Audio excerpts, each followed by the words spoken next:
Hey guys, tonight we're stepping gently back into history, slipping quietly through the marble columns and bustling squares of ancient Rome to discover something both unexpected and invisible.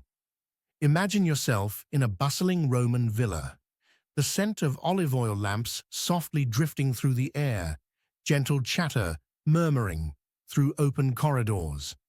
Somewhere nearby, a scribe dips a pen into a bowl of clear liquid, seemingly just water, and writes carefully onto a piece of parchment. Yet as the ink dries, the letters vanish like whispers on the breeze. Invisible ink, a happy accident of antiquity, discovered by people who never even knew they'd created it. Now, this isn't going to be an adrenaline-fueled thriller. Honestly, you probably won't survive the excitement. But that's exactly the point. Before we drift deeper into these gently mysterious corners of history, take a moment to like the video and subscribe, but only if you genuinely enjoy what I do here. And, if you feel inclined, let me know down below where you're tuning in from tonight and what time it is there.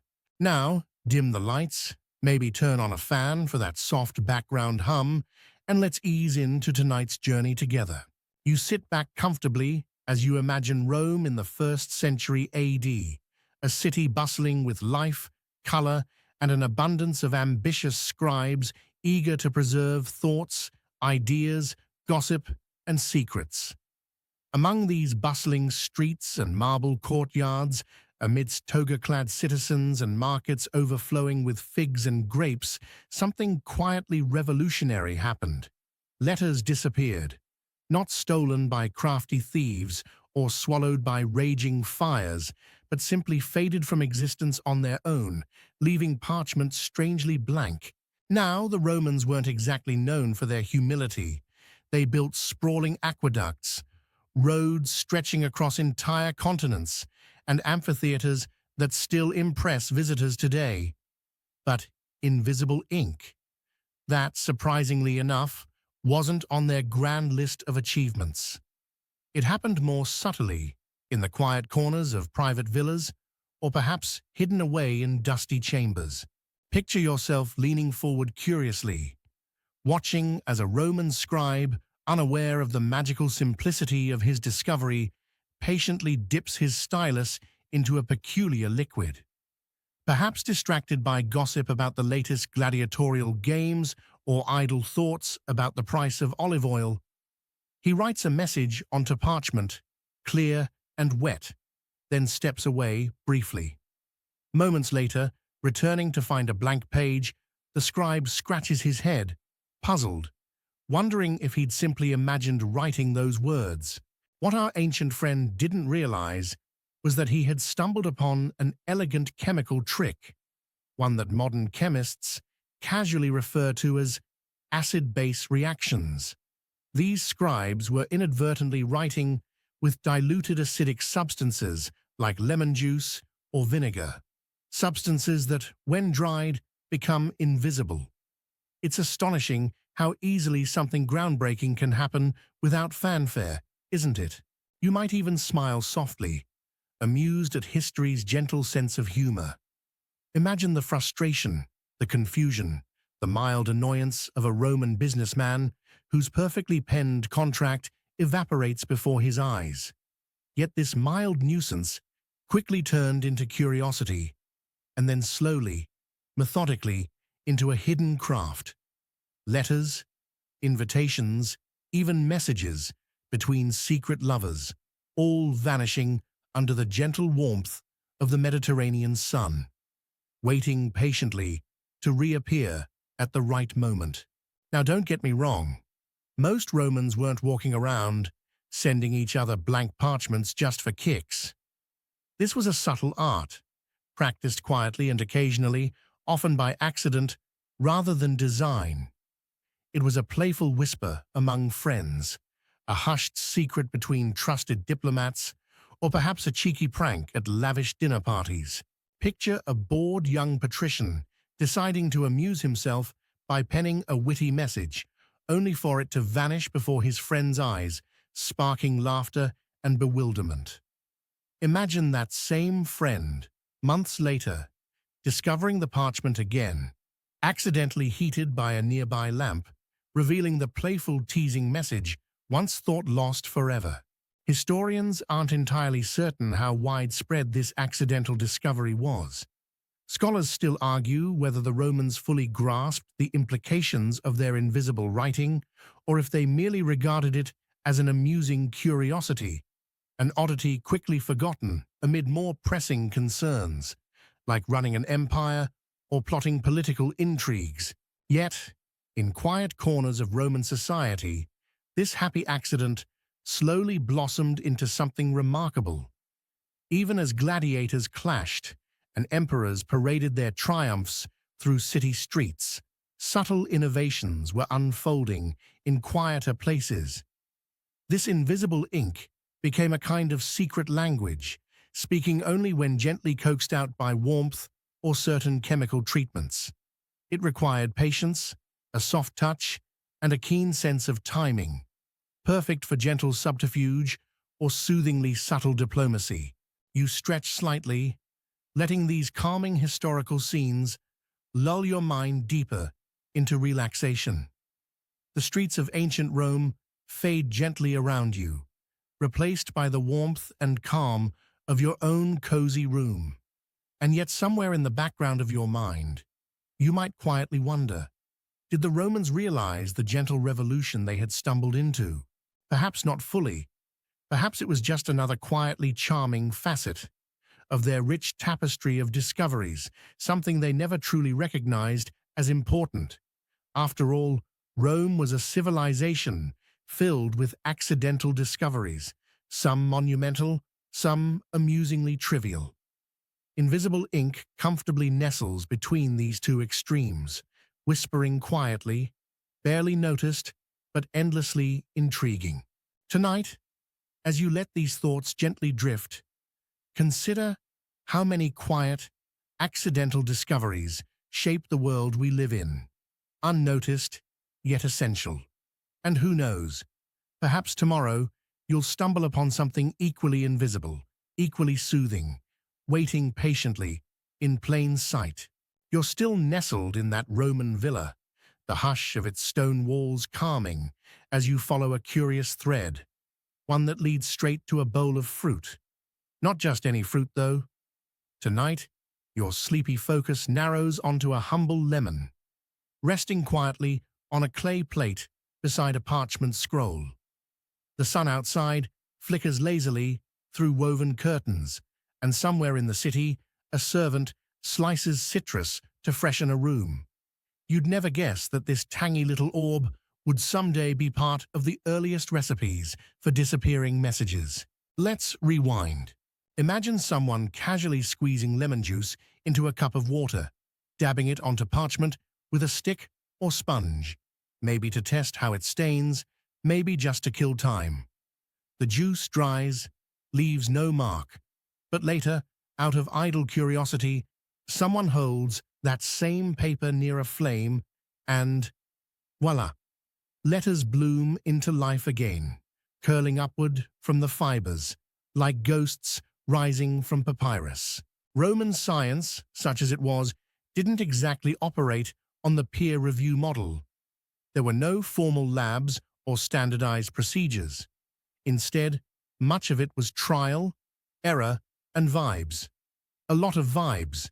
But even through that lens, the citrus ink phenomenon must have been startling. In a world where most stains were permanent, this one came and went with a gentle kiss of heat. Now you're probably wondering, was this done on purpose? Did they mean to create invisible writing? Scientists still argue whether the Romans discovered this intentionally or stumbled into it the same way you might discover that a cup of grape juice makes a surprisingly decent stain remover.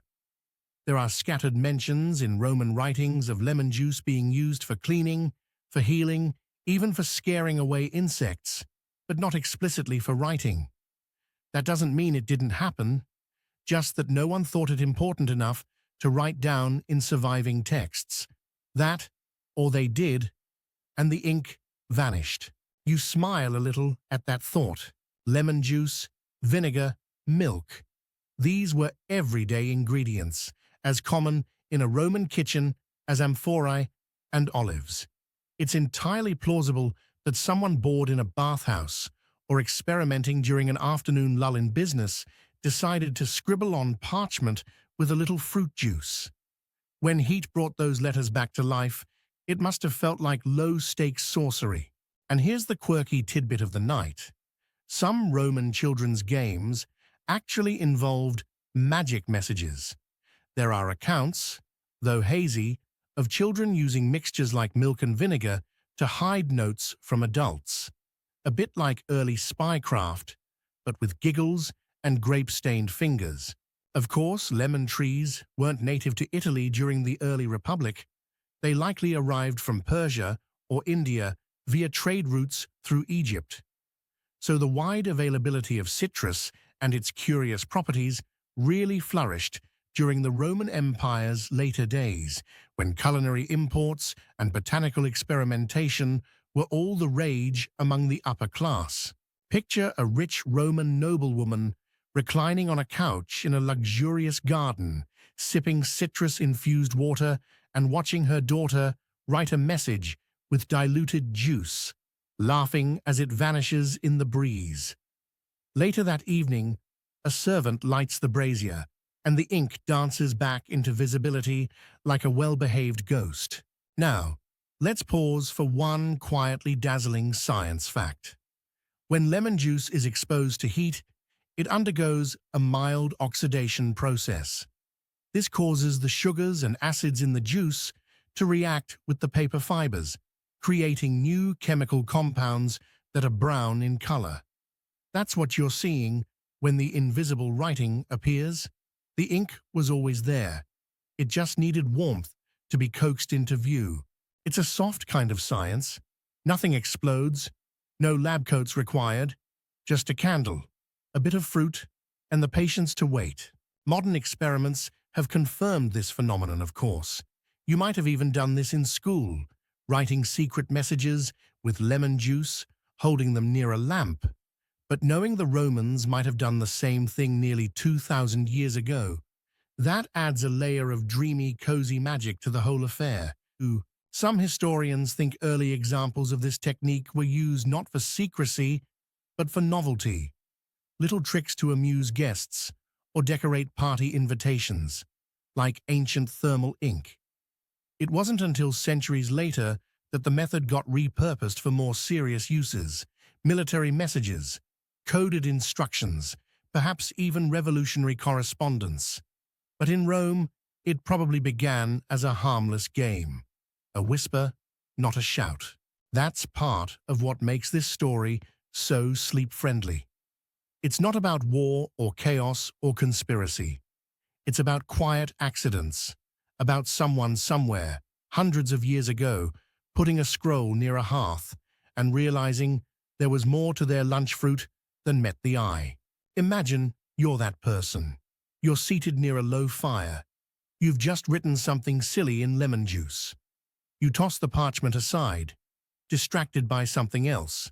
But later, as the scroll warms gently by the hearth, faint lines emerge.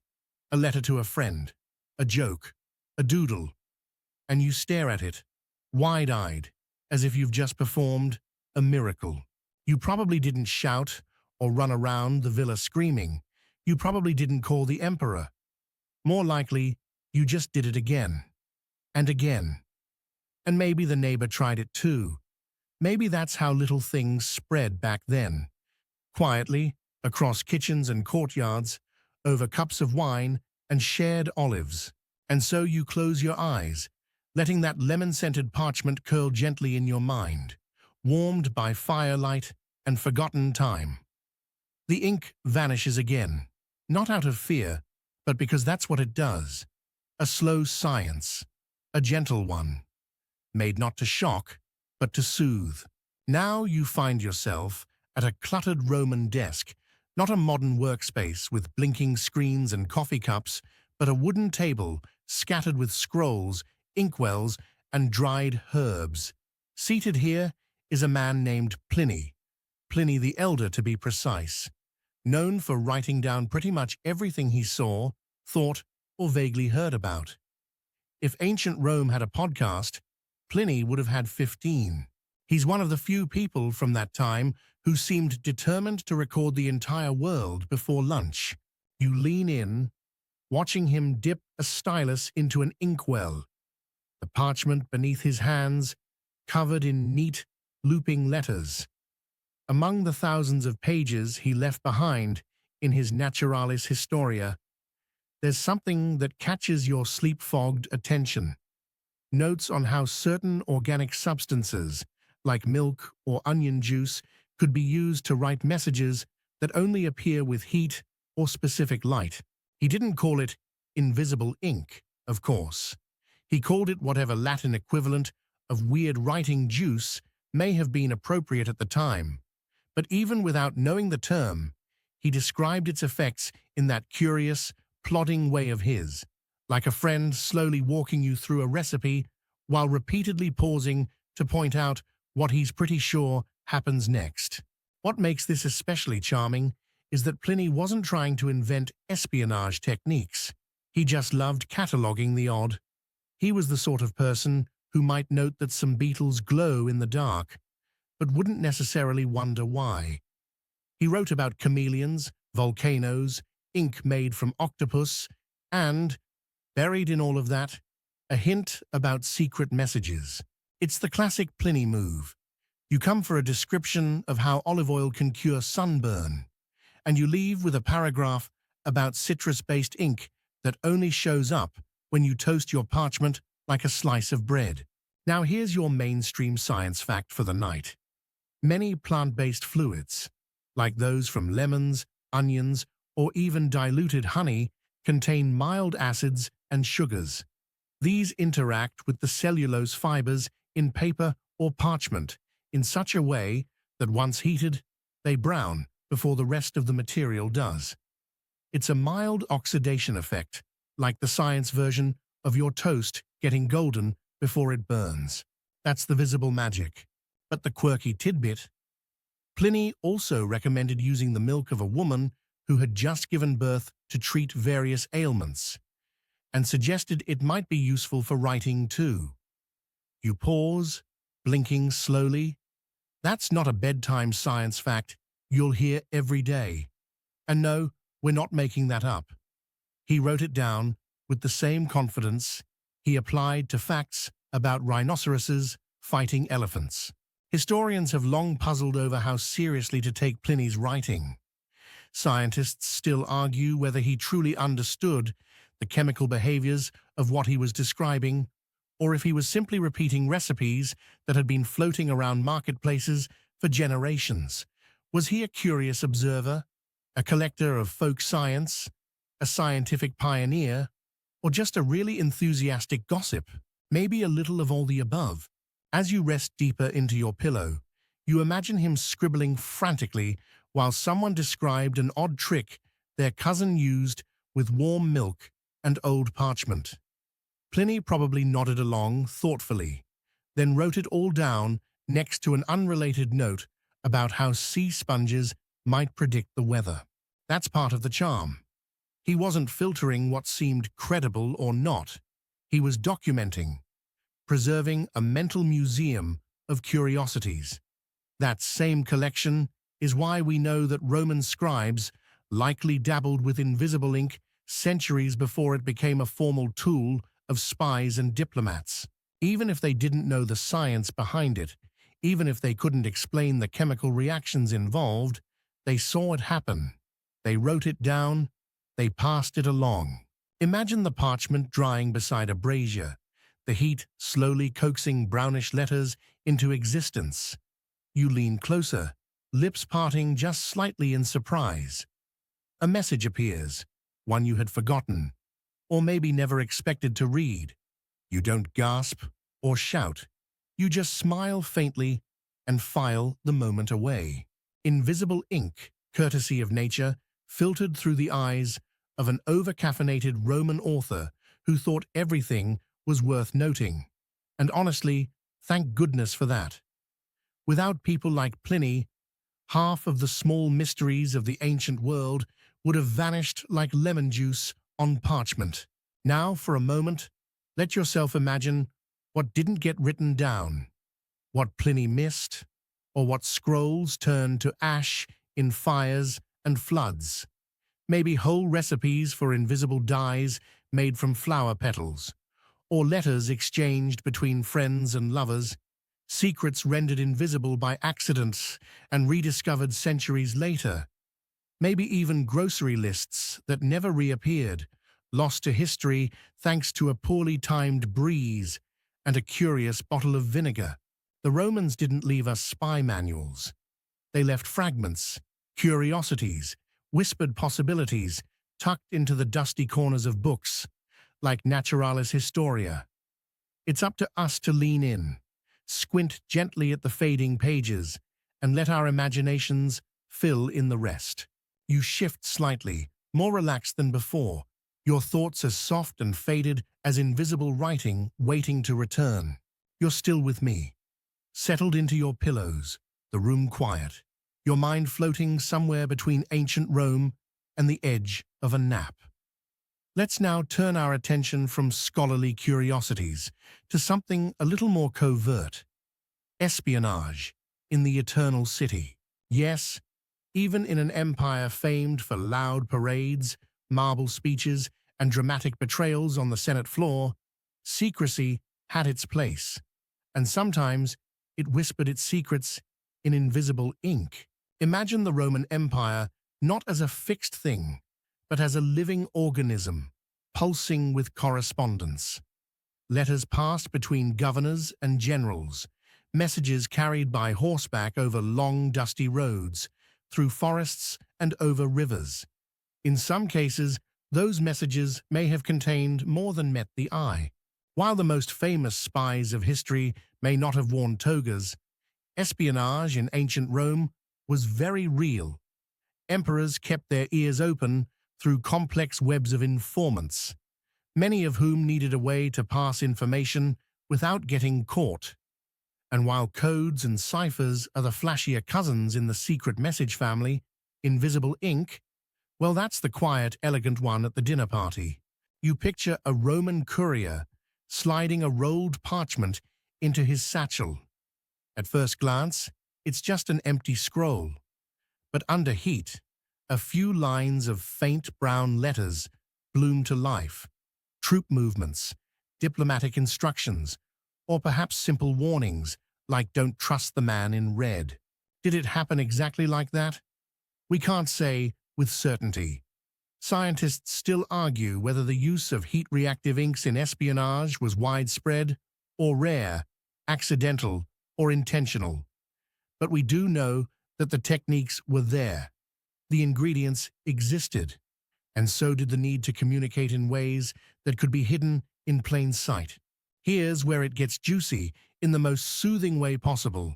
Roman soldiers and officials sometimes carried letters sealed in wax, with wax acting not only as protection but as plausible deniability. After all, if a parchment looked blank, what was there to question? Some scholars believe blank documents with hidden ink could have been a clever safeguard, a sort of "only read this if you really need to" protocol. Your mainstream science fact for the evening? The heat needed to reveal a lemon juice message doesn't need to be intense. Even a warm surface, like a sunlit rock or a clay brazier, can oxidize the acids in the ink, darkening it. No roaring flames, no drama, just a steady, even warmth. Like the kind radiating from a Roman kitchen after dinner, or the stones of a bathhouse as they cool in the evening. Now here's a delightfully odd detail. There are hints that certain Roman temples used coded or secretive language when preparing religious texts. It's unlikely they were using invisible ink for spiritual mystery, but the idea of hidden messages in sacred spaces adds a whisper of intrigue to the tale.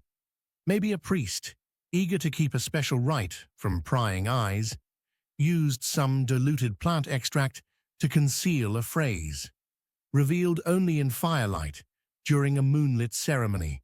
You let that image drift through your mind, a parchment unfurling, the temple dim, a priest murmuring as a flame licks across a hidden message, glowing briefly before fading into the shadows again.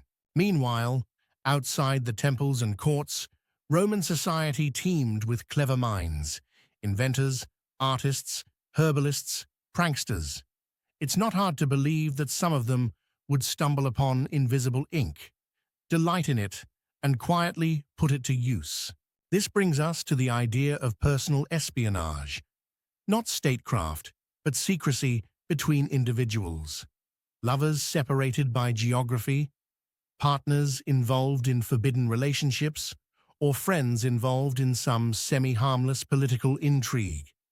Perhaps they used heat-reactive writing to preserve discretion. After all, love letters are risky business when emperors are prone to jealous rages. Imagine a shy Roman poet sending a scroll to a companion. The parchment looks blank to all but the recipient, who knows just to place it near the firelight for a few seconds. The message appears, "Tonight, usual place. Bring olives." That's the fringe science moment of this chapter. Love is often the true inventor of secret methods. War may take the credit, but affection usually gets there first. And what about children? Yes, them again. In the quieter corners of Roman homes, children likely played with these techniques, not to pass military secrets, but to tease siblings, impress their friends, or get out of chores. You can picture it now. A child insists she finished her assignment, only for the wax tablet to look blank. "Hold it near the lamp," she says, and there, barely visible, her shaky handwriting reappears. Clever, slightly scorched, but technically complete. So we return to our courier, his scroll tucked beneath his tunic. The road is long. He travels past vineyards and aqueducts, past temples where gods sleep and taverns where gossip stirs. He delivers the parchment to a magistrate who reads, "Nothing. Not yet." But when the message is warmed, it awakens, as do you, in a different way. Not with alertness, but with a dreamy awareness. You're tucked beneath your blanket, surrounded by softness, letting the secrets of the ancient world float gently through your imagination. The firelight flickers, real or imagined, and the ink begins to fade again, content to wait until it's needed once more. You're reclining now, deeper into stillness, as the crackling ember of Rome glows faintly in your imagination. Let's wander slowly into the warm and whispery world of decoding messages, not with elaborate machines or modern gadgets, but with the most ancient of tools: sunlight, fire, and time. Imagine yourself sitting near a terracotta brazier, soft coals radiating heat in rhythmic pulses. In your hands, a scroll that appears utterly blank. It smells faintly of lemon and smoke, and the parchment has that gently crinkled feel of something well-traveled. You slowly pass it closer to the heat, inch by inch. Nothing happens. Then, a whisper of a letter appears, a curve, a line, another letter, and then a word, a message returning to the world like mist, resolving into shape. This, friend, is the heart of the invisible ink trick, activation. And the Romans, perhaps without knowing exactly why it worked, figured out how to make it happen. The methods weren't flashy. They weren't particularly scientific by today's standards, but they were surprisingly effective. Here's your mainstream science fact. The way invisible ink develops under heat is due to a gentle chemical transformation. Specifically, the weak acids in lemon juice, milk, or onion water, lightly breaking down and caramelizing when exposed to warmth. Think of it like browning a marshmallow, just with fewer sticky fingers. The oxidized components turn brown before the paper burns, revealing the writing without destroying it. You imagine Romans discovering this slowly, one kitchen accident at a time. A child leaves a fruit-stained message near a hearth, only to watch it reappear in the firelight. A cook sets a parchment too close to a heated amphora, and suddenly their shopping list pops back into view. Little surprises, repeating often enough to catch someone's attention. One of the most common decoding tools, the oil lamp. A small flame-fed dish placed close, but not too close, to the paper. It took patience. You couldn't rush it. Get too close, and you'd end up with a scroll ablaze, not a message revealed. Too far, and nothing would happen. It was a dance of distance, a balancing act, which makes it even more soothing to picture. A quiet hand, slowly rotating parchment, near a low flame, like toasting secrets into visibility. Of course, not all invisible inks responded to heat. Some needed sunlight. That brings us to our quirky tidbit for this section. Pliny, or one of his imitators, once described how messages painted with diluted plant saps would only reveal themselves when exposed to morning light. Not just any light, morning light. As if the scrolls needed a little gentle encouragement, the kind that only dawn can provide. Imagine it. A Roman scribe places a scroll on the windowsill at sunrise, and letters bloom gently into view, stroked awake by the first rays of day. It might sound mystical, but it's simply how certain organic compounds react to ultraviolet light. Substances in onion juice or diluted fig milk that darken only under UV exposure. Science, wrapped in sunrise. Scientists still argue whether the Romans knew why this worked or simply accepted it as part of the world's quiet magic. Maybe they thought the gods approved of their messages.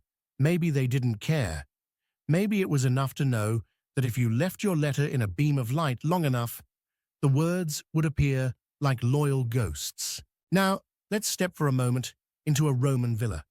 You're there, the floor cool beneath your feet. A servant hands you a scroll, curiously light. No ink, no seal. You glance at your host, who simply nods toward the hearth. You do as you're told, and then, slowly, the words appear. They're not earth-shattering. Maybe it's just an invitation to dinner, or a thank you note, but the moment is rich with ritual, an ancient version of clicking show hidden text. And that's the thing. These methods weren't just functional. They were theatrical, like magic tricks for the well-read. Even centuries later, these early methods would echo forward. In Renaissance Europe, school children were taught to use heat to reveal lemon juice messages. In wartime, resistance fighters used milk and vinegar to pass covert notes. But long before that, in villas and bathhouses, in temples and scribal schools, the Romans were quietly decoding their invisible messages with the same patience you're bringing to this story now. You may not be sitting beside a brazier. You may not be holding a scroll, but you can feel the slow pace, the measured warmth, the satisfaction of something hidden becoming known. You breathe out gently, like a flame coaxing secrets from a page. The message fades again. Not lost, just waiting. By now, you're fully immersed, drifting gently through time as parchment curls beside firelight, and secrets emerge like mist on warm glass. Tonight's trail leads us further still, into one of the quieter marvels of Roman ink-making, the gall ink that sometimes simply disappeared. Gall ink, the most important ink you've probably never heard of. It was the workhorse of ancient writing, a mixture brewed from oak galls, those weird, knobby growths on oak trees, iron salts, and a binding agent like gum arabic. When mixed, the ink was deep, rich, and indelible, or so they thought. But here's the curious bit. Sometimes it faded. Sometimes it darkened over time. And in rare cases, it appeared invisible at first, only to develop slowly on the page. So, let's put you in the sandals of a Roman scribe once more. You're seated with a bowl of freshly brewed gall ink, the smell sharp and metallic, almost sour. You dip your stylus, begin writing, and not much happens. The letters seem pale, hesitant, barely there. You frown, but continue. Minutes pass, then hours, and by the time dinner arrives, the ink has darkened dramatically, transforming into bold lines, black as volcanic rock. This phenomenon wasn't lost on the Romans, though they didn't have a periodic table to explain it. Scientists today know that gall ink undergoes a process called oxidation. The tannic acid from oak galls reacts with iron sulfate, and over time, oxygen in the air causes the ink to darken. Like a message developing itself, slow motion style.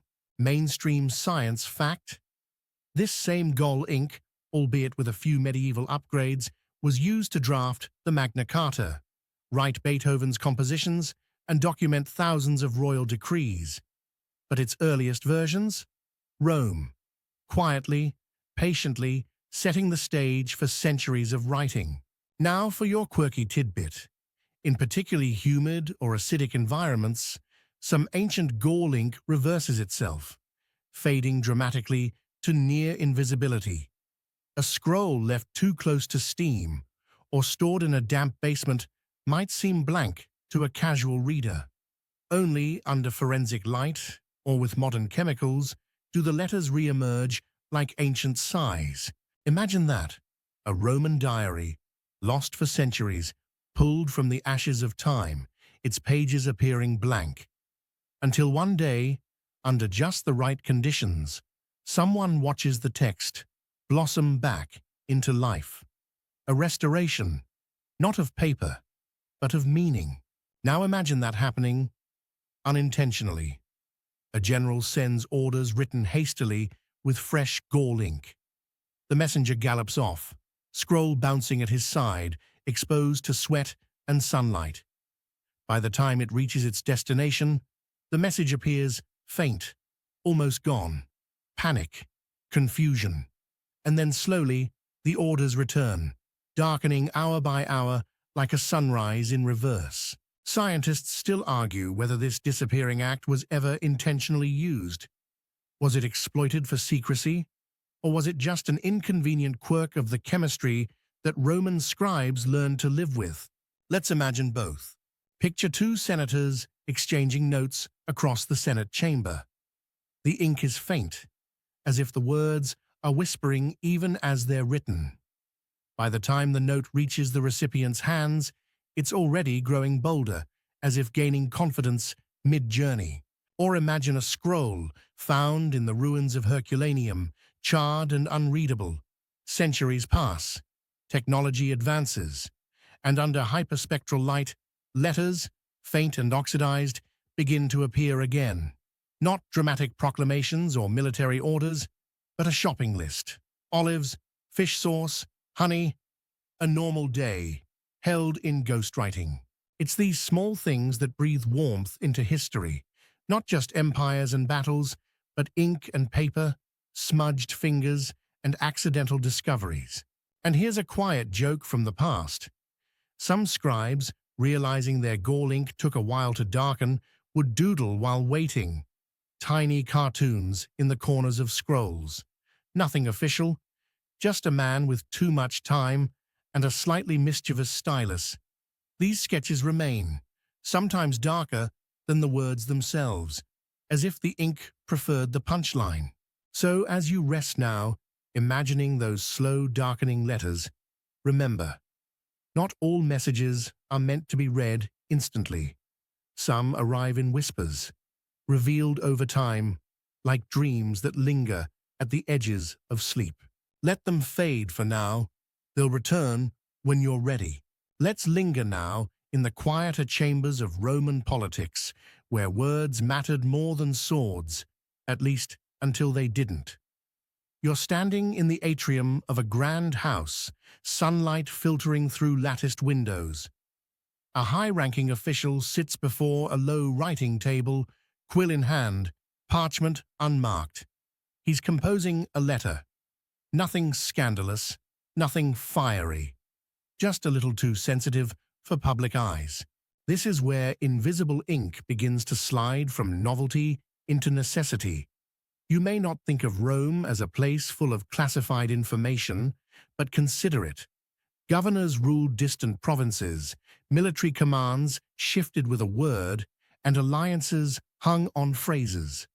Misplace a message, and it wasn't just awkward, it was dangerous. So tonight, you drift through the less celebrated corners of Roman diplomacy, where a faintly acidic ink made from fruit or plant extract might carry a whisper across the empire, one that wouldn't appear until warmed gently over the coals of a brazier or pressed near a sunlit wall. A trick both simple and genius. Mainstream science moment. Lemon juice, one of the most common invisible inks, contains citric acid and sugars. When exposed to heat, these compounds oxidize and turn brown. You've heard that already. But did you know that lemon ink's reappearance can be accelerated or slowed based on the thickness of the strokes and the humidity of the environment? Roman diplomats may not have understood the molecular mechanics, but they knew how to manipulate timing. When to heat, how long to wait, how to keep a message dormant until the exact right moment. And now for your quirky fringe tidbit.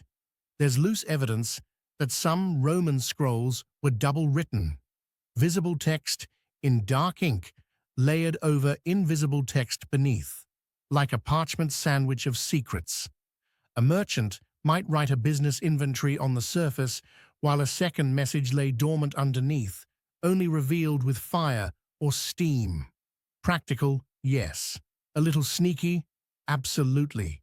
You tilt your head slightly, half asleep, imagining a Roman agent meeting with a traveling envoy under a fig tree. They nod politely, exchange pleasantries, and hand off what appears to be a benign list of wine deliveries. But later, in the quiet of a lantern-lit study, the recipient warms the scroll and reveals a second list. Names, locations, intentions, all written in invisible ink. Scientists still argue whether these diplomatic techniques were widespread or anecdotal. Was invisible ink a trick passed among a select few, or an open secret in imperial administration? Records are scarce, and fire claimed more scrolls than time ever could. But the fact remains, Roman bureaucrats dealt in nuance, in innuendo, in careful silences. A form of communication, invisible ink, is almost poetically suited for. And what about the storage of such messages? That's another delightfully quiet corner of this sleepy science tale. Messages were often sealed with wax and stored in clay containers or lead tubes. These weren't just protections against the elements. They were temporal vaults, preserving the message until the right set of hands, the right warmth, the right breath of curiosity came along. Now drift, just for a moment, into a Roman library. Not the public grandeur of Alexandria, but a private one. Dust motes dance in the light. Scrolls line the walls, and among them, a handful are different, slightly warped by heat. Faint traces of brown ink, just visible, like letters remembered in a dream. A modern researcher might use ultraviolet light or infrared scanning to coax the faded words back to life. But the Romans, they relied on instinct, on timing, on ritual. You smile, half-conscious now, at the thought of a Roman senator waving a parchment near his fireplace while humming under his breath, waiting for the message to rise like dough in warm air. And of course, not every message was about war or wealth. Some may have simply said, "Arrive at dusk," or "Bring your own olives." It's the ordinary notes that feel most magical, moments of daily life wrapped in mystery. Imagine opening a scroll in your own home, holding it up to a warm lamp, watching the words arrive slowly, like guests at a sleepy dinner party. That gentle unveiling, that moment of pause. Let your mind settle there, beside the flickering shadows of Roman flame. The ink still warms. The message appears, and like sleep itself, it doesn't rush. It unfolds, patiently, on its own time. You're resting more deeply now, your body heavy, your thoughts soft at the edges. So let's slow our pace and wander into the lighter side of the Roman psyche.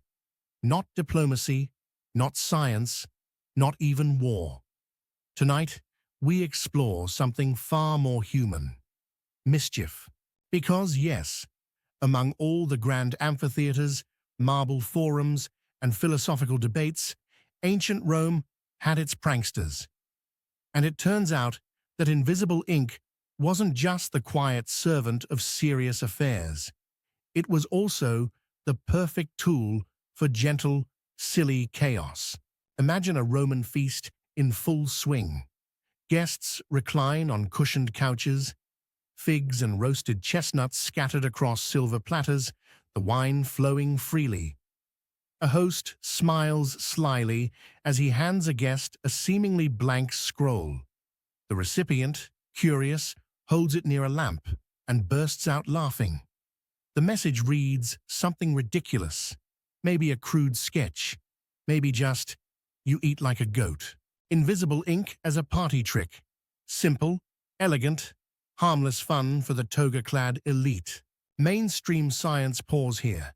Milk, one of the earliest invisible writing fluids, contains lactic acid, fats, and proteins. When heated, these components brown on the surface of parchment, revealing whatever message or joke was written. Even the mildest Roman kitchen would have had access to the tools required: goat milk, a hearth, and boredom. Now picture this. A young Roman student, fed up with his tutor, scribbles an invisible insult onto a wax tablet cover. Later, when the sun shines directly through the classroom window, the faint brown letters emerge like a protest staged in silence. The tutor sees it and sighs. This is the 5th time this week. You chuckle, eyes closed, imagining the ancient equivalent of passive-aggressive graffiti. Our quirky fringe detail this time. There's scattered mention, possibly exaggerated, of Roman jesters or entertainers using magic writing during performances. They'd hand out blank scrolls to nobles and predict what they would say, only for the guests to later discover the messages appearing at home by lamplight. Was it chemistry? Was it timing? Was it just good guesswork and bribed house staff? Who knows? But it's lovely to think about, isn't it? Scientists still argue whether these public stunts were widespread or just the stuff of apocryphal footnotes. But the very idea that someone, 2,000 years ago, had the patience to hide a joke in lemon juice just to wait for it to reappear is the kind of gentle, pointless genius that makes sleep science so satisfying. You smile faintly at the thought of Roman schoolchildren huddled together, giggling as they use diluted onion juice to write rude messages to one another, or lovers exchanging blank parchments, only to reveal sweet nothings under the warmth of a shared oil lamp. The ink was simple, but the meaning, that was layered. Context mattered. Timing mattered. There was a quiet theatricality to it, a pause, a reveal, a reaction. Invisible ink wasn't just a method of communication. It was a performance. And because this is ancient Rome we're talking about, you can be sure that at least one practical joker took it a little too far. Maybe a senator handed Caesar himself a scroll, reading "Nice sandals" in lemon juice. Maybe some servant wrote "Free me, you dolt" on a wine inventory. Or maybe, just maybe, someone proposed marriage with invisible ink, letting the warmth of candlelight seal the deal. You hope that one's true. Imagine it now, a pair of hands, a darkened room, a piece of parchment, held gently above a dancing flame. And then slowly, the words appear. I love you. Please say yes. No fanfare, just science and hope. That's the beauty of these quiet inventions. They live in moments, not monuments, in laughter at dinner parties, in wide eyes by candlelight, in notes that fade and return like waves on the sand. You stretch slightly, your own thoughts flickering like those hidden words, and let them sink. The message can wait. It always does. It always knows when to return. Tonight, you find yourself in the shadowy corners of Roman legend, where whispers outlive records and history blends quietly with speculation. Let's drift, slowly, softly, toward one of Rome's most magnetic names, Julius Caesar. Yes, that's Caesar. You've seen him dramatized with flowing robes and a dramatic demise. But tonight, let's think smaller, quieter. Let's imagine Caesar not as a conqueror or orator, but as a man hunched over a scroll, composing a message that only fire could read. There are no surviving scrolls definitively written by Caesar in invisible ink, just to be clear. But that hasn't stopped historians, dreamers, and the occasional over-caffeinated academic from speculating. And tonight, we're indulging in the gentler edge of those debates. Scientists still argue whether Julius Caesar or his inner circle used invisible ink techniques during military campaigns. They debate this partly because of the Caesar cipher, his famous, modest method of coded communication, where letters are shifted a few steps forward in the alphabet. It's one of the simplest ciphers in history, and yet profoundly effective in its time. And it hints at something more important. Caesar cared about secrecy. So imagine this. You're a Roman soldier stationed in Gaul. You receive a scroll from a commander who's received a scroll from someone who might have just gotten a scroll from Caesar himself. The scroll looks blank, but you've been trained. You hold it near the heat of your campfire, slowly rotating it over the coals. Words begin to form. Orders, warnings, or maybe just 3 words. March at dawn. This brings us to our mainstream science fact. The process of using heat to reveal invisible ink, whether from lemon juice or diluted milk, requires a stable temperature, typically between 70 degrees C to 100 degrees C, 160 degrees C to 212 degrees C, hot enough to trigger oxidation, but not so hot as to set parchment ablaze. Roman campfires, with their embers glowing steady through long watches, were perfect for this. And now, for your quirky fringe theory of the evening. Some historians believe Caesar's spies may have layered his cipher over invisible ink. Imagine it, a scroll written in disappearing ink that once revealed still needed to be decoded. Double protection, a whisper behind a veil. Did Caesar invent that? Probably not. But would he have used it? Quite possibly. The man wasn't one to ignore an advantage, especially not one that could tip a battle before the first spear was thrown. Picture Caesar himself in a quiet moment, just before a campaign, seated in a tent, lit by soft oil light, scratching faint lines onto a page with a solution of fig sap and vinegar. A general known for bold moves, making one of his subtlest. But it's not just the military where his use of secrets would matter. Roman politics was a simmering pot of backroom deals and whispered betrayals. The Senate floor may have been loud, but the real decisions happened in silent gardens, behind curtained doorways, and maybe between blank parchments warmed by a discreet brazier. Even if Caesar never used invisible ink, the speculation is soothing in itself. That one of history's boldest personalities may have turned in private to the softest of technologies. Not with horns and heralds, but with patience, and a candle. Now, let's allow ourselves a story. A young courier, disguised as a stable boy, races through the countryside with a sealed scroll. He's instructed not to read it. He doesn't even know it can be read. He delivers it to a senator's villa. The senator opens it, frowns, sees nothing. He moves to toss it aside, then pauses. On a whim, he holds it over a warming dish of food. The steam rises. Letters emerge. Stay silent. Watch Brutus. You breathe deeply, tucked in now, blanket warm, and thoughts floating like ashes in Roman dusk. Whether or not Julius Caesar dipped his fingers into a bowl of disappearing ink, the idea endures because it fits. Because even in the vast, echoing halls of history, some of the most powerful tools are quiet, gentle, patient, waiting, like sleep itself. Let's wander now from the marble columns of Rome to the darkened stone chambers of medieval Europe, where the flicker of candlelight illuminates glass flasks, copper bowls, and the wide, unblinking eyes of alchemists. Our journey takes a gentle leap forward in time, but the Roman whispers travel with us.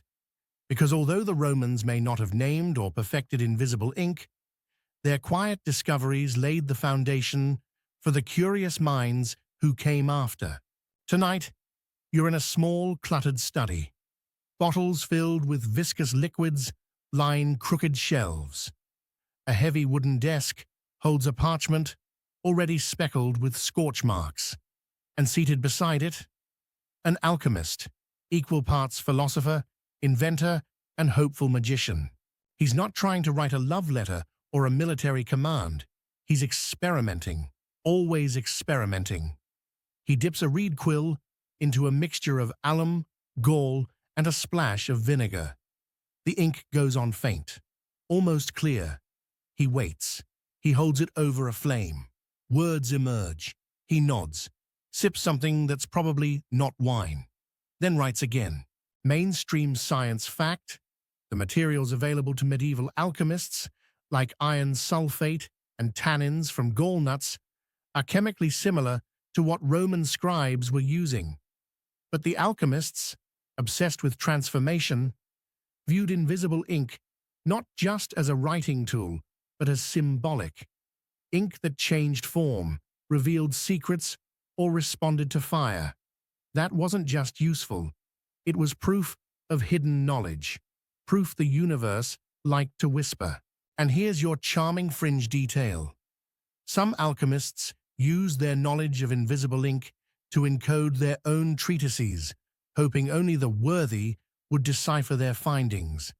Imagine that.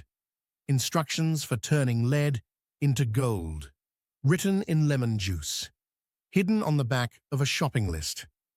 You have to respect the subtlety. Scientists still argue whether these ink techniques were passed directly down from Roman sources or rediscovered independently.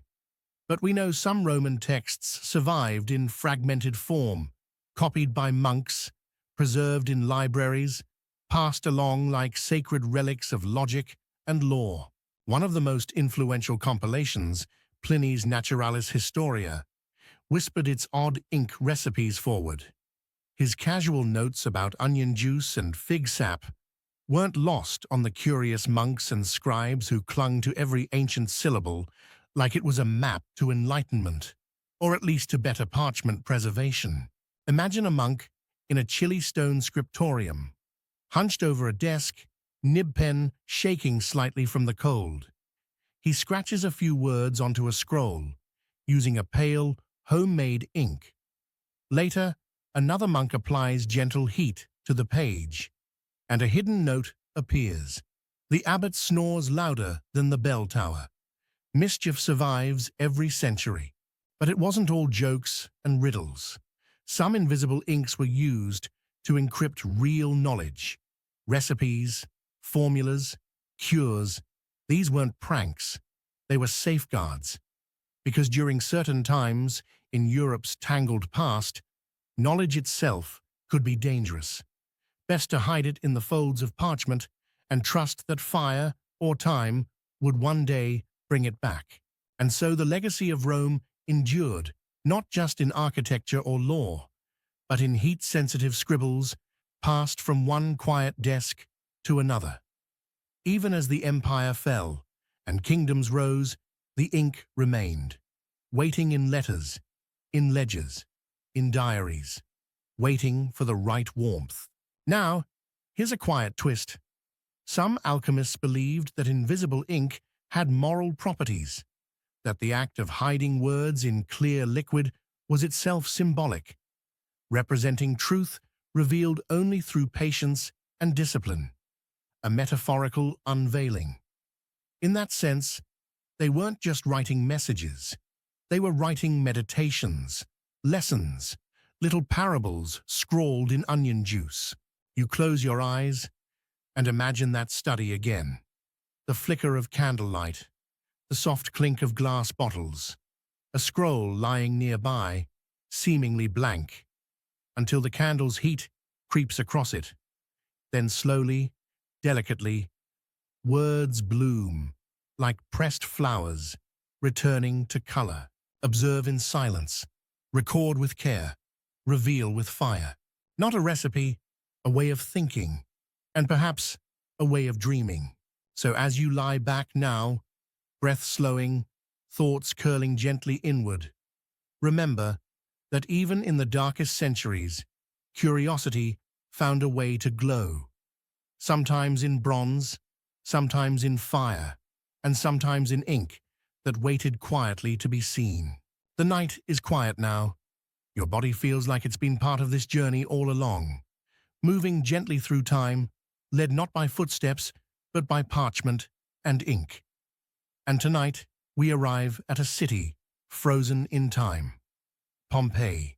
Yes, Pompeii, where ash and flame halted everything in a single breath, sealing ordinary moments under layers of tragedy and preservation. But what's less often discussed, what lies in the faintest corners of those ruined rooms, is the possibility that invisible ink might have been preserved there too. Imagine walking through those ancient streets. The walls still carry shadows of their past. Painted messages, street signs, graffiti. In kitchens, loaves of bread still sit in ovens, calcified mid-bake. And somewhere, in the wreckage of a merchant's home, is a scroll, charred, curled, seemingly blank. You squat beside it carefully, not with force, not with fire, but with the precision of modern archaeology. Because this isn't just any scroll, it's part of what we now call the Herculaneum papyri, a collection of carbonized scrolls buried by Mount Vesuvius, discovered in a villa once thought to belong to Julius Caesar's father-in-law. For years, these scrolls were thought unreadable. And yet, modern scientists, using hyperspectral imaging, X-rays, and patience thicker than Roman mortar, have begun to unlock their secrets. Mainstream science fact: when organic inks, like those made from fruit juice or milk, are subjected to intense heat, they carbonize along with the parchment. But under specific light wavelengths, these traces can fluoresce. That means some writing that looks invisible to the naked eye can be revealed through imaging. Not all of it, not perfectly, but sometimes just enough. Now here's your fringy little twist. Some researchers believe faint marks found on certain scrolls, seemingly erased or never finished, may be early examples of invisible ink preserved by volcanic accident. Was it lemon juice? Was it gall? Was it just incomplete writing? We don't know yet, but the possibility is real. Messages no Roman ever saw may have survived for centuries, finally visible only to 21st century eyes. Imagine that, a message written on a warm afternoon in 79 AD, meant for a friend, or a lover, or a client, left to dry, maybe intended to be warmed later, revealed by lamp or fire. But before it could be read, the mountain erupted. The scroll never reached its flame, and now 2,000 years later, we hover over it with scanners and sensors, whispering into history's ear. What did you want to say? You smile faintly, picturing a Roman merchant scribbling a final instruction in fig sap. Hide the good wine, maybe, or don't trust Marcus with the scales.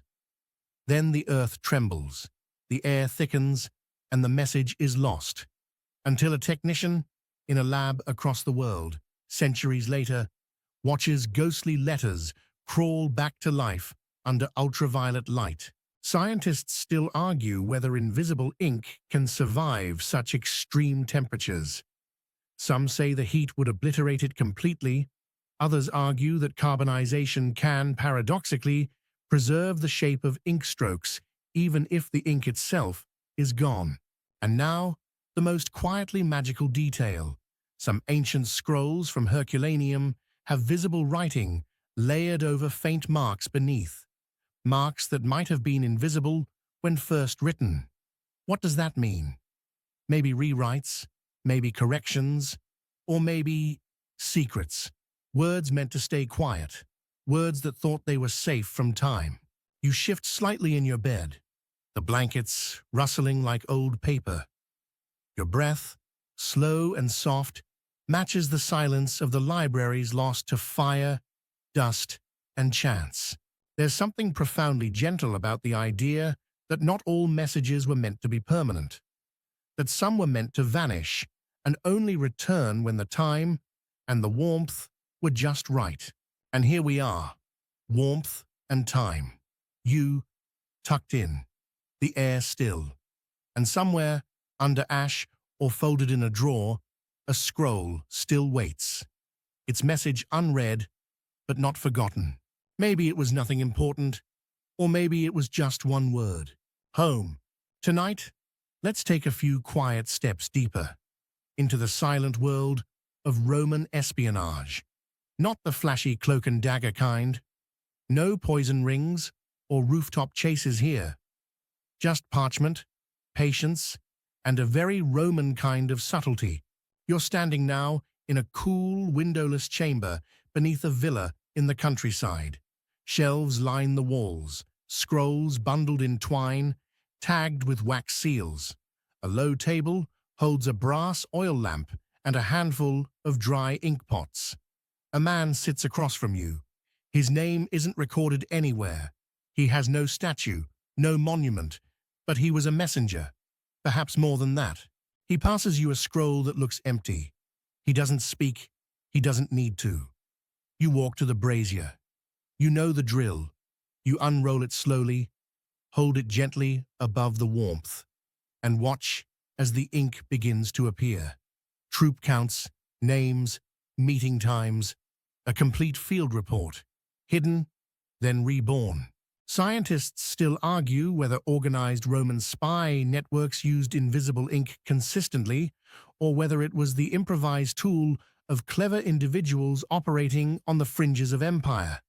But we know this much. Rome had enemies everywhere, and Rome didn't stay powerful by leaving its messages exposed. Here's your mainstream science fact. The earliest known intelligence operations used multiple levels of concealment, coded names, double envelopes, and in some cases, heat-reactive inks. While later civilizations like the Abbasid Caliphate and Elizabethan England documented these techniques openly, Rome left its clues tucked between the lines. Invisible ink wasn't the only trick up a spy's sleeve. Messages might be shaved into wooden tablets and covered with wax, only to be scraped away later. Or letters might be tattooed onto a messenger's scalp, hidden under growing hair. You sigh at the effort. So much cleverness, just to say, they're moving the legions next week. But it's the ink, the quietest method that has the most poetic weight. Here's your quirky fringe detail. In the ruins of Vindolanda, a Roman fort in northern Britain, archaeologists uncovered wooden writing tablets, some charred, some preserved in oxygen-free layers of clay. Among them, notes between officers and family, casual reports, requests for more socks, And maybe, just maybe, faint traces of messages once written in invisible ink. We don't know for certain. But forensic tests are ongoing, searching for organic traces that could have once carried lemon juice, milk, or other natural inks that faded with time. The idea that a bored centurion might have passed coded gossip with juice from a Roman ration pack, absolutely delightful. Imagine the chain of quiet coordination. A general writes a message in gall ink, rich and dark. But below that, a second message, penned in lemon juice. The scroll reaches its destination. The gall message is read aloud. We request additional blankets. But the recipient holds it near the brazier after dark, revealing the true message, troop rebellion likely. Secure the southern gate. It's not the kind of history that ends up in textbooks, but it's real enough to imagine, real enough to drift off with. You picture now the network of Roman spies, merchants who weren't just merchants, couriers who knew which side of the scroll held the truth, innkeepers who warmed letters before serving wine, all playing their part in a quiet war behind the louder one. And perhaps the most comforting part? These messages weren't delivered with flair. No one shouted decoded. No music swelled. Just the soft crinkle of parchment over flame. The flicker of a word appearing where there was none. That's how Rome stayed Rome for as long as it did. Not just with strength, but with secrets, with knowing when to speak and when to write. Invisibly, you settle deeper into your pillow now. Your breath matching the rhythm of imagined footfalls across stone corridors. Maybe one of those spies had your quiet temperament, preferred writing to speaking, patience to noise. Maybe, in another time, you would have been the one holding the scroll near the fire, watching the truth appear, letter by letter, while the world slept around you. Let's pause now in a slower, more domestic corner of the Roman world, far from the whispers of war or the ambitions of emperors. Tonight, we're settling into kitchens, marketplaces, and writing desks cluttered not with state secrets, but with odd recipes and everyday invention. Because invisible ink wasn't always about intrigue. Sometimes it was just about curiosity. You sit at a wooden table in a modest Roman home. Sunlight filters through a thin curtain. Nearby, a fig tree leans lazily over a courtyard. On the table, a bowl of mashed onions, a small dish of vinegar, a cup of diluted goat's milk. It sounds like the start of a bad soup. But tonight, it's your ink kit. Here's your mainstream science fact. The key to many invisible ink recipes lies in organic compounds, acids, enzymes, sugars, proteins that react to heat or light. Even basic household ingredients can create letters that vanish and return with a bit of warmth. The Romans may not have known the terms carbonyl reaction or Maillard effect, but they knew how to tinker, and tinker they did. Let's talk recipes. Pliny mentioned several. Others were handed down orally or scribbled into marginal notes. Vinegar was a favorite. It evaporated cleanly and browned nicely under flame. Onion juice worked well too, with its natural sulfur compounds adding a slightly spicy scent to the message. Milk, surprisingly versatile, and there's even speculation that boiled cabbage water was used, not for clarity, but because it was available, and sometimes that's enough. You smile at the idea of a Roman teenager discovering that burnt cabbage soup could become an espionage tool. Accidental science is the most charming kind. Here's your fringe tidbit for the section. A preserved Roman recipe scroll unearthed near Naples included annotations in faint brown script, likely added long after the original text was written.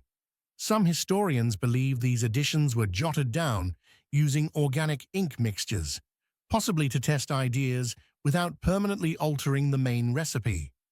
reusable note-taking, 2,000 years ahead of whiteboards. And what about writers? Imagine a young Roman poet who couldn't afford expensive inks, experimenting with diluted fruit juice to draft verses privately. The parchment sits blank on his desk, but he knows what it says.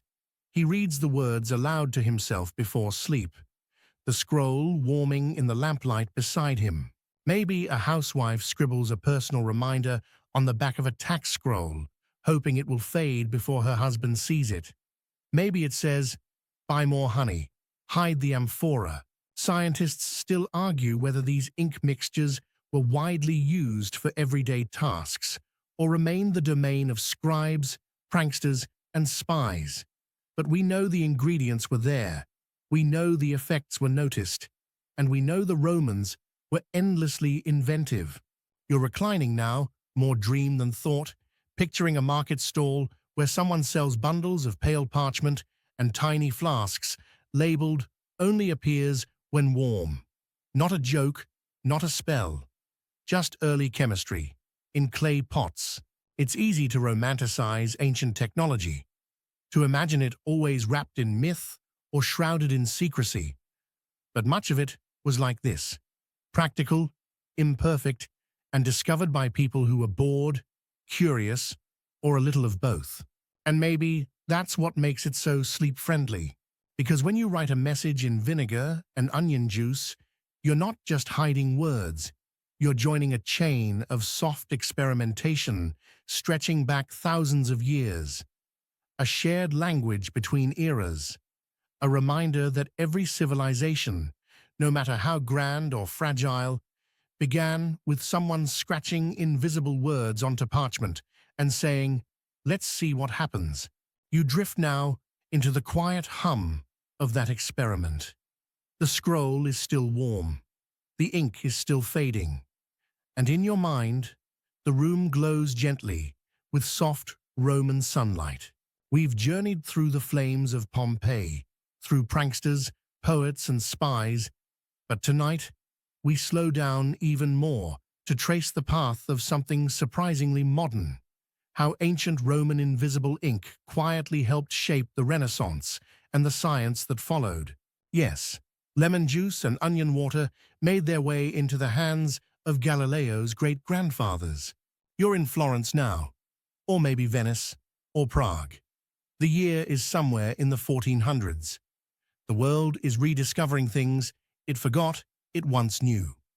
Dusty scrolls copied by monks are being translated, debated, and scribbled on. Among them are fragments of Roman texts, Pliny's, yes, but also others, filled with quiet recipes, odd observations, and hints at techniques that made words vanish and reappear. What was once a parlor trick or political tool begins to re-emerge as something more, a method of knowledge preservation, a way of writing in layers. Here's your mainstream science fact. Invisible ink's evolution from casual curiosity to structured tool came with the understanding of reproducibility. That is, once it became clear you could heat a message and always see it reappear, the concept became trustworthy, a technique, not a coincidence. The Renaissance adored methods that felt like magic, but worked like math. Invisible ink sat right at that intersection. Monks in scriptoria started leaving marginalia in disappearing ink, annotations for future copyists, only visible under lamplight. Philosophers dabbled with multi-ink texts, the outer layer, public, the inner, private. And scientists, early chemists, proto-physicists, began recording formulas that were visible only after being warmed or treated with specific reagents. Here's your quirky tidbit. Leonardo da Vinci, ever the playful genius, was rumored to have written backward and in invisible ink in his personal notebooks. While the backward writing is well documented, the invisible ink remains debated, though experiments with lemon juice recipes found in Da Vinci's region suggest the possibility is real. If so, the ultimate Renaissance multitasker might have literally written in ghost. Scientists still argue whether Da Vinci or his peers were directly influenced by Roman texts, or whether they stumbled upon the same properties while experimenting with food, heat, and parchment. But the echoes are undeniable. The tools were similar, the outcomes almost identical. And then came the courts. By the late 1500s, invisible ink wasn't just a curiosity. It was a recognized technique used in espionage. Royal spies carried their own ink kits. Instructions for heat-based revealing agents were standardized and passed between European courts like recipes. And where did many of those early instructions point back to? Ancient Rome, sometimes by name, sometimes by tradition, sometimes just by the quiet acknowledgement that the ancients knew something useful. And what about lovers? They too followed the ink. Renaissance love letters often included both visible poems and invisible promises, the kind you only saw if you cared to look, if you remembered to warm the page with breath or firelight. It's easy to imagine a Venetian nobleman penning sweet nothings in wine-steamed ink, then watching, amused, as his beloved holds the page near a fireplace to reveal the second stanza. So invisible ink traveled, from Rome's markets and bathhouses to Florence's universities and into the hearts of European courts and rebel cells alike. But it never traveled loudly. It never demanded recognition. It just worked. It stayed humble, stayed gentle, a chemistry of the quiet. And that's what makes it perfect for nights like this. You close your eyes now, seeing not war or fire or politics, but a small candle burning low in a tiled study, a folded page resting above it, a single line appearing slowly as the heat climbs, a student reading words left by someone long gone, smiling maybe, nodding, understanding. Messages hidden not for power, but for wonder. We're arriving now at the softest part of the journey, the part where ancient discoveries meet modern minds, where science turns into storytelling, and where invisible ink becomes a bedtime companion. Because tonight's final message isn't hidden in a scroll or scribbled in lemon juice. It's written in sound, in the quiet rhythm of breath, in the gentle way your thoughts fade, then reappear, like ink in warm light. And strangely enough, invisible ink has found a place here too, in sleep science. That's right. The same chemistry that once passed secrets through Roman villas now plays a tiny part in how we understand memory, relaxation, and that dreamy boundary between being awake and drifting off. Here's your mainstream science fact. The act of hiding and revealing information, what neuroscientists call encoding and recall, mirrors the way your brain stores and retrieves memory. Studies show that subtle sensory cues, like heat or scent, can re-trigger memories that felt forgotten. Just like how invisible ink, warmed by fire, reveals something you thought was lost. So the idea of messages waiting to be revealed isn't just poetic, it's neurologically accurate. And here's your quirky bedtime twist. In therapeutic settings, some sleep therapists use the metaphor of invisible ink to help people manage intrusive thoughts. They'll ask patients to imagine their worries written in invisible ink on a page, present but not visible, not dangerous, just there, waiting quietly, not asking for attention unless you decide to warm them. It's a small trick, but it works, because the brain likes permission. Permission to forget, to pause, to rest. Scientists still argue whether these metaphors hold long-term value, but for many, they offer comfort, a mental image that helps the mind settle. Now let's take this one step further. What if everything you've heard tonight, about fig sap and parchment, about ancient spies and prankster poets, what if it's a kind of invisible ink too? A message your mind can come back to later, when the moment is warm enough, a slow-forming memory written just under the surface of your sleep. So let it settle, let it fade. Picture a final scroll, blank in your hand. You hold it close. The warmth of your breath does the rest. The ink appears. You are safe. You can rest now. The message was always there. It just needed the right moment. And now, we let the flame dim. You've traveled through time, through scrolls and science, through flickers of knowledge tucked inside the folds of history. You've watched words fade and return, like dreams brushing against the edge of your memory. Invisible ink was never just about secrecy. It was about intention, about knowing that sometimes the most important things aren't visible right away. They wait for warmth, for patience, for stillness. So breathe in gently now. Let your body sink a little deeper. The room is quiet. The page is still. You don't need to read anything more tonight. You can imagine the slow curl of parchment near firelight, the way each letter appears like a soft memory, the warmth surrounding it like a cocoon. And you realize your thoughts are doing the same thing, appearing, fading, reappearing in calmer form. There is no rush. Like ink on a patient scroll, you're not expected to stay bright all the time. You're allowed to be quiet, to disappear for a while, to let your mind write itself gently into tomorrow. So let your breath grow long and slow. Let the final scroll fold shut. The fire has gone out. The message has been read. Sleep well, my friend.